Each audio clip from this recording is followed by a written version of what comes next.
ಶ್ರೀ ಶಿವಪುರಾಣ ಸತೀಖಂಡ. ನಿತ್ಯ ಕಾರ್ಯವಾದ ಸ್ನಾನ ಸಂಧ್ಯಾದಿ ಅನುಷ್ಠಾನಗಳನ್ನು ಮುಗಿಸಿ ನೈಮಿಷಾರಣ್ಯದ ಮುನಿಗಳೆಲ್ಲರೂ ಪುನಃ ಯಥಾವಿಧಿಯಾಗಿ ಸೂತ ಪುರಾಣಿಕರ ಸುತ್ತಲೂ ನೆರೆದರು. ಶ್ರೀ ಮಹಾಶಿವಪುರಾಣದ ಎರಡನೇ ಖಂಡವಾದ ಸತೀಖಂಡವನ್ನು ಪ್ರಾರಂಭಿಸಬೇಕೆಂದು ಪ್ರಾರ್ಥಿಸಿದ ನಂತರ ಸೂತ ಪುರಾಣಿಕರು ಹಿಂದಿನ ದಿನದಲ್ಲಿ ಹೇಳಿದ ಕಥಾಭಾಗಗಳನ್ನು ಮತ್ತೊಂದು ಬಾರಿ ಮನಸ್ಸಿನಲ್ಲಿ ಮನನ ಮಾಡುತ್ತಾ ಈ ವಿಧವಾಗಿ ಮುಂದುವರೆಸಿದರು. ಎಲ್ಲ ಲೋಕಗಳಿಗೂ ಮೇಲಿರುವ ಶಿವಲೋಕದಲ್ಲಿ ಆ ಪರಮೇಶ್ವರನು ಆದಿಶಕ್ತಿಯೊಡನೆ ವಿಹರಿಸುತ್ತಿರುವ ವಿಷಯವನ್ನು ನಿಮಗೆ ಹಿಂದೆಯೇ ವಿವರಿಸಿದ್ದೇನೆ. ಈ ಪ್ರಪಂಚವೇ ಯಾವಾಗಲೂ ಆ ಅಂಬಿಕಾ ಸದಾಶಿವರ ವಿಹಾರ ಸ್ಥಳವೇ. ಪ್ರಪಂಚವೆಲ್ಲ ವಿನಾಶವಾದ ನಂತರ ಕೈಲಾಸವಾಸಿಯ ನಿಜ ನಿವಾಸವಾದ ಶಿವಲೋಕವು ಮಾತ್ರ ಅಲ್ಲಾಡದೆ ನಿಂತಿರುವುದು. ವಾಸ್ತವವಾಗಿ ನಿಜವಾದ ಸಂಗತಿಯೆಂದರೆ ಪರಮೇಶ್ವರನಿಗೂ ಪರಾಶಕ್ತಿ ಪರಾದೇವಿಗೂ ಭೇದವಿಲ್ಲ. ಬಿಂಬ ಪ್ರತಿಬಿಂಬ ಭಾವವು ಲೋಕ ವ್ಯವಹಾರ ರೀತಿಯ ಮೂರ್ತ ಭೇದದಿಂದ ಬೇರೆ ಇರುವಂತೆ ಗೋಚರವಾಗುವುದು. ಪರಮಾರ್ಥ ದೃಷ್ಟಿಯಲ್ಲಿ ಪರೀಕ್ಷಿಸುವವರಿಗೆ ಆ ರೀತಿಯ ಅನುಭವವಾಗುವುದಿಲ್ಲ. ಕಲ್ಪಾಂತದಲ್ಲಿ ಏಕಮೂರ್ತಿ ಲಿಂಗ ಭೇದವಿಲ್ಲದವನು ಸ್ಥಾವರ ಜಂಗಮ ಪದಾರ್ಥ ವ್ಯಾಪ್ತಿಯು ತ್ರಿಮೂರ್ತಿಗಳು ತ್ರಿಮಾತೆಯರು ಎಲ್ಲರೂ ಆಗ ಆ ಏಕಮೂರ್ತಿಯ ಅಂಶರೇ. ಪರಮೇಶ್ವರನಿತ್ತ ಆಣತಿಯಂತೆಯೇ ಬ್ರಹ್ಮನು ಸೃಷ್ಟಿಯನ್ನು ಆರಂಭಿಸುವನು.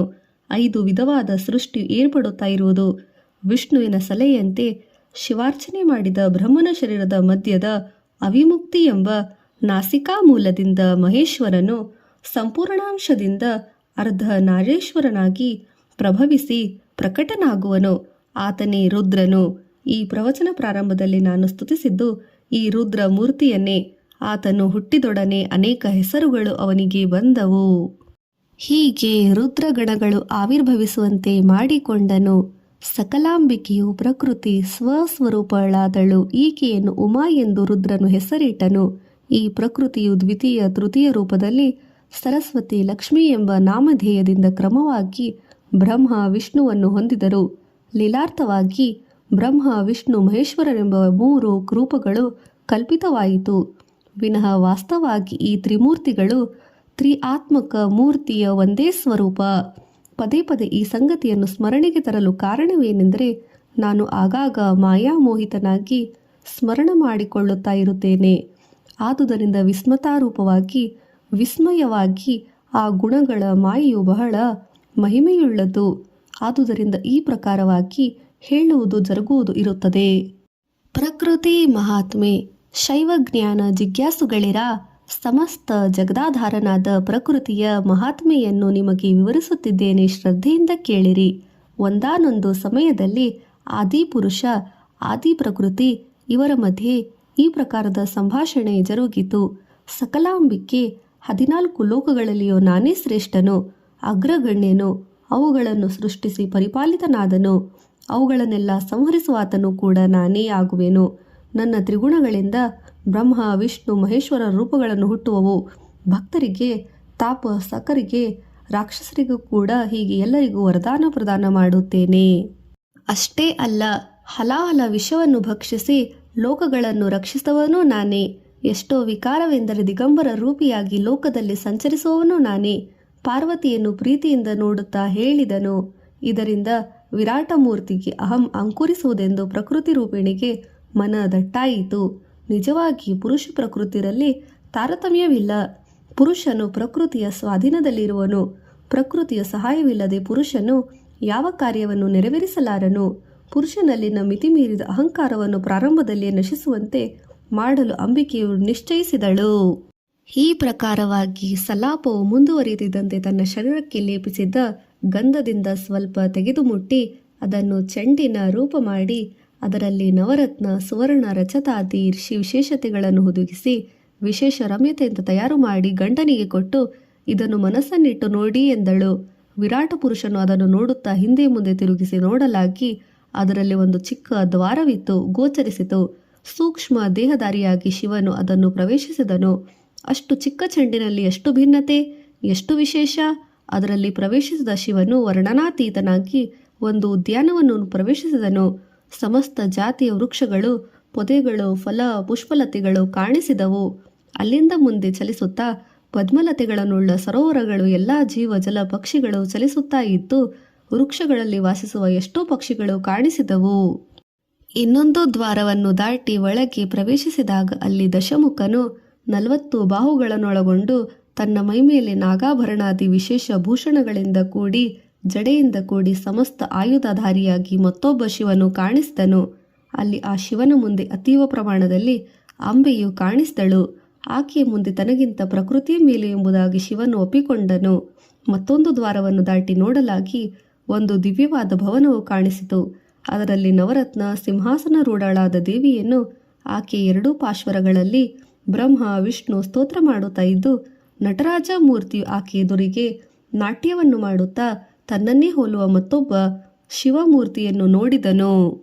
ಇನ್ನೂ ಈ ರೀತಿಯಲ್ಲಿ ಮತ್ತೊಂದು ದ್ವಾರವು ಕೂಡ ಇದ್ದಿತು. ಅಷ್ಟರಲ್ಲಿ ಶಿವನ ಅಹಂಕಾರವು ಪೂರ್ತಿಯಾಗಿ ಅಣಗಿ ಹೋಗಿ ಆ ಪರಮಸ್ವರೂಪನು ಆ ಬಾಗಿಲನ್ನು ತೆರೆದು ನೋಡುವ ಪ್ರಯತ್ನವನ್ನು ಮಾಡಲಿಲ್ಲ.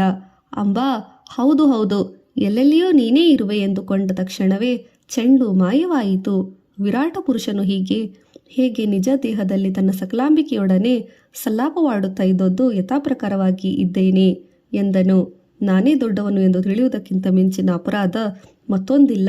ಮಹಾವಿಶ್ವರೂಪನಿಗೆ ಇದಕ್ಕಿಂತ ಮಾನ ಹೋದುದು ಅಲ್ಲವೇ ಎಂದು ತಿಳಿದುಕೊಂಡು ಆ ವಿರಾಟನು ಪ್ರಕೃತಿಯ ಸ್ತೋತ್ರವನ್ನು ಮಾಡಿ ಅಂಬೆ ಅಧಿಕೃತ್ಯದಲ್ಲಿ ಒಪ್ಪಿಕೊಂಡಾಗ ಆಕೆಯ ಬಹಳ ವಿನಯದಿಂದ ಪ್ರೀತಿಯಿಂದ, ನಾಥ, ನಾವಿಬ್ಬರು ಏಕರೂಪಿಗಳು, ನಮ್ಮ ಮಧ್ಯದಲ್ಲಿ ಯಾವ ಭೇದವೂ ಇಲ್ಲ ಎಂದು ತನ್ನ ಪತಿಯನ್ನು ಆಲಂಗಿಸಿಕೊಂಡಳು. ಈ ಆದಿದಂಪತಿಗಳ ಮನೋಮಯಾತ್ಮಕ ಆವ್ಯಾನುಜಾನುರಾಗ ಯಾರಾಗಲಿ ಸುಜ್ಞಾನದಿಂದ ಅರ್ಥ ಮಾಡಿಕೊಂಡವರಿಗೆ ಅಂಥವರಿಗೆ ಶಿವಲೋಕ ಸಾಯುಜ್ಯವೂ ಸತ್ಯವೂ ತಥವ್ಯವೂ ಎಂದು ಬ್ರಹ್ಮನು ತನ್ನ ಮಗನಿಗೆ ಶಿವತತ್ವದ ರಹಸ್ಯವನ್ನು ಬಹಳ ಚೆನ್ನಾಗಿ ಉಪದೇಶಿಸಿದನು. ಮಂಕಣ ಮಹರ್ಷಿ ಕತೆ. ಶೌನಕಾದಿ ಮಹರ್ಷಿಗಳ ಕೋರಿಕೆಯಂತೆ ಶಿವನು ನಟರಾಜ ಮೂರ್ತಿ ರೂಪವನ್ನು ಹೊಂದಲು ಪ್ರೇರಕವಾದ ಮಂಕಣ ಮಹರ್ಷಿ ಕಥೆಯನ್ನು ಸೂತ ಪುರಾಣಿಕರು ಹೇಳಿದರು. ಆರ್ಯಾವರ್ತವೆಂಬ ಪುಣ್ಯಭೂಮಿಯಲ್ಲಿ ಸಪ್ತ ಸಾರಸ್ವತವೆಂಬ ಮಹಾತೀರ್ಥವೊಂದುಂಟು. ಅಲ್ಲಿ ತಪಸ್ಸನ್ನಾಚರಿಸಿದರೆ ಶಿವಜ್ಞಾನ ತಪಸ್ಸಿನ ಸಿದ್ಧಿಯು ದೊರಕುವುದು. ಅದನ್ನು ತಿಳಿದುಕೊಂಡು ಪರಮಶಿವ ಭಕ್ತನಾದ ಮಂಕಣ ಮಹಾಮುನಿಯು ಮಹರ್ಷಿಗಳ ಉಪದೇಶಾನುಸಾರ ಆ ತೀರ್ಥ ಪ್ರದೇಶವನ್ನು ಸೇರಿ ಸ್ನಾನವನ್ನು ಆಚರಿಸಿ ಆ ದಿನದಿಂದಲೇ ತಪೋನಿಷ್ಠತೆಯನ್ನು ಮುಳುಗಿದನು. ಪಂಚಾಕ್ಷರಿ ಜಪ ಓಂ ನಮಃ ಶಿವಾಯ ದಿಂದ ಆತನ ಶರೀರವು ಸೂರ್ಯ ಸಮಾನದಿಂದ ತೇಜಸ್ಸಿನಂತೆ ವಿರಾಜಮಾನವಾಯಿತು. ಕ್ರಮವಾಗಿ ಭಕ್ತಿ ಪರಾವಶ್ಯದಿಂದ ತಾಂಡವ ನೃತ್ಯವನ್ನು ಪ್ರಾರಂಭಿಸಿದನು ಮಹರ್ಷಿ. ಆತನ ಭಕ್ತಿಗೆ ಮೆಚ್ಚಿದ ಶಿವನು ಅಲ್ಲಿ ಪ್ರತ್ಯಕ್ಷನಾದನು. ಆದರೆ ಮಂಕಣ ಮಹರ್ಷಿಯು ತಾಂಡವ ನೃತ್ಯವನ್ನು ನಿಲ್ಲಿಸಲೇ ಇಲ್ಲ. ಶಿವನು ಆ ಮಹರ್ಷಿಯನ್ನು ಎಚ್ಚರಿಸಲು ಪ್ರಯತ್ನಿಸಿ ಪ್ರಶ್ನೆ ಮಾಲೆಯನ್ನು ಸುರಿಸಿದನು. ಯಾರಿಗಾಗಿ ಈ ತಪಸ್ಸು? ಈ ತಾಂಡವವು ಏಕೆ? ನಿನ್ನ ಕೋರಿಕೆಯೇನು? ಈ ಪ್ರಶ್ನೆಗಳಿಗೆ ಉತ್ತರವನ್ನೇ ಕೊಡಲಿಲ್ಲ. ಮಹರ್ಷಿ ತಾಂಡವ ನೃತ್ಯದಲ್ಲಿ ತಲ್ಲೀನನಾಗಿದ್ದನು. ಇದರಿಂದಾಗಿ ಶಿವನು ಕೋಪದಿಂದ ಸಹಸ್ರಶಿರ ಕರ ಚರಣ ಸಹಸ್ರ ನೇತ್ರಾದಿ ವಿರಾಟ ರೂಪದಲ್ಲಿ ಮಹಾ ತೇಜೋಮೂರ್ತಿಯಾಗಿ ತಾನೂ ಕೂಡ ಮಹಾತಾಂಡವನ್ನು ಪ್ರಾರಂಭಿಸಿದನು. ಆತನ ಜೊತೆಯಲ್ಲಿ ಒಂದು ಸ್ತ್ರೀ ಮೂರ್ತಿಯು ಕೂಡ ಇದ್ದಿತು. ಆ ಮಹಾತಾಂಡವದ ಮುಂದೆ ಮಂಕಣನ ನಾಟ್ಯವು ಅಲ್ಲಾಡಿ ಹೋಯಿತು. ಅದರಿಂದಾಗಿ ಆತನಿಗೆ ಜ್ಞಾನೋದಯವಾಗಿ ಮಹಾ ನಟರಾಜ ಮೂರ್ತಿ ಶರಣು ಶರಣು ಎಂದು ಸಾಷ್ಟಾಂಗ ದಂಡ ಪ್ರಣಾಮ ಮಾಡಿದನು. ಅನಂತರ ಶಿವನು ಶಾಂತಿ ಹೊಂದಿ ವಿಶ್ವರೂಪವನ್ನು ಪರಿಹರಿಸಿಕೊಂಡನು. ಪಕ್ಕದಲ್ಲಿದ್ದ ದೇವಿ ಮೂರ್ತಿಯು ಕೂಡ ಅಂತರ್ಧಾನವಾಯಿತು. ಮಂಕಣನು ಆತನಿಗೆ ನಮಸ್ಕರಿಸಿ, ದೇವಾದಿದೇವ, ಮಹಾದೇವ, ಮಹಾಶಿವ, ಈ ಮಹಾತಾಂಡವವು ಏಕೆ? ಇದುವರೆಗೂ ನಿನ್ನ ಪಕ್ಕದಲ್ಲಿದ್ದ ಆ ದೇವಿ ಮೂರ್ತಿಯು ಯಾರು ಎಂದು ಪ್ರಾರ್ಥಿಸಲಾಗಿ, ಇದು ಪರಮೇಶ್ವರನ ದಿವ್ಯ ಸ್ವರೂಪವು, ಆ ದಿವ್ಯ ಮೂರ್ತಿಯು ನಾನೇ. ನನ್ನ ಪಕ್ಕದಲ್ಲಿದ್ದ ದೇವಿಯು ಪ್ರಕೃತಿ ರೂಪಿಣಿ. ಬ್ರಹ್ಮ ರೂಪದಲ್ಲಿ ನಾನು ಸಕಲ ಚರಾಚರ ವಸ್ತುಗಳನ್ನು 25 ತತ್ವಗಳಿಂದ ಹುಟ್ಟಿಸುವೆನು. ವಿಷ್ಣು ರೂಪದಲ್ಲಿ, ಮಹಾವಿಷ್ಣು ಸ್ವರೂಪದಲ್ಲಿ ನಾನು ಇವುಗಳನ್ನೆಲ್ಲ ಪೋಷಿಸುತ್ತೇನೆ. ಸಂಹಾರ ಕಾಲದಲ್ಲಿ ನಾನೇ ಕಾಲ ಸ್ವರೂಪದಿಂದ ಅವುಗಳನ್ನು ಲಯಗೊಳಿಸುತ್ತೇನೆ. ಸರ್ವ ಪ್ರಾಣಿಗಳಲ್ಲಿಯೂ ನಾನು ಜೀವಾತ್ಮ ರೂಪದಲ್ಲಿರುತ್ತೇನೆ. ನನಗಿಂತ ಬೇರೆ ಯಾರೂ ಇಲ್ಲ, ಯಾವುದೂ ಇಲ್ಲ.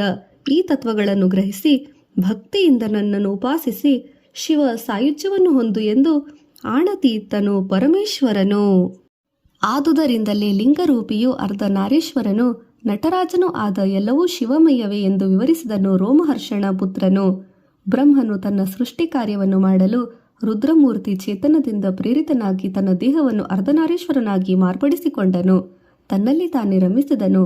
ಅದರ ಫಲವಾಗಿ ಮಂಥನದಿಂದ ಸ್ವಯಂಭೂ ಮನುವು ಹುಟ್ಟಿದನು. ಆತನಿಂದ ಶತರೂಪ ಎಂಬ ಯೋಗಿನಿಯು ಜನಿಸಿದಳು. ಅವರಿಬ್ಬರು ಬ್ರಹ್ಮನಿಗೆ ಸಂತಾನವಾಗಿ ಬೇರ್ಪಡಿಸಿದನು. ಅವರಿಗೆ 3 ಪುರುಷ 3 ಸ್ತ್ರೀ ಸಂತಾನ ಉಂಟಾಯಿತು. ಅವರಲ್ಲಿ 3ನೇ ಸ್ತ್ರೀ ಸಂತಾನವು ಪ್ರಸೂತಿಯನ್ನು ದಕ್ಷ ಪ್ರಜಾಪತಿಗೆ ಮದುವೆ ಮಾಡಿದರು. ಆ ದಕ್ಷನಿಗೆ ಸತಿದೇವಿಯಾಗಿ ಮೊದಲು ಪಾರ್ವತಿ ಜನಿಸಿದಳು. ಅನಂತರ ಈತನ ಇನ್ನೊಬ್ಬಳು ಹೆಂಡತಿಯಾದ ವಿರಿಣಿ ಅಸ್ನಿ ಎಂಬ ಪಾರ್ವತಿಯು ಜನನವಾಯಿತು. ಅದಕ್ಕೆ ಕಾರಣವಾದ ಮೂಲಭೂತವಾದ ಘಟನೆಯೊಂದು ಇರುವುದು.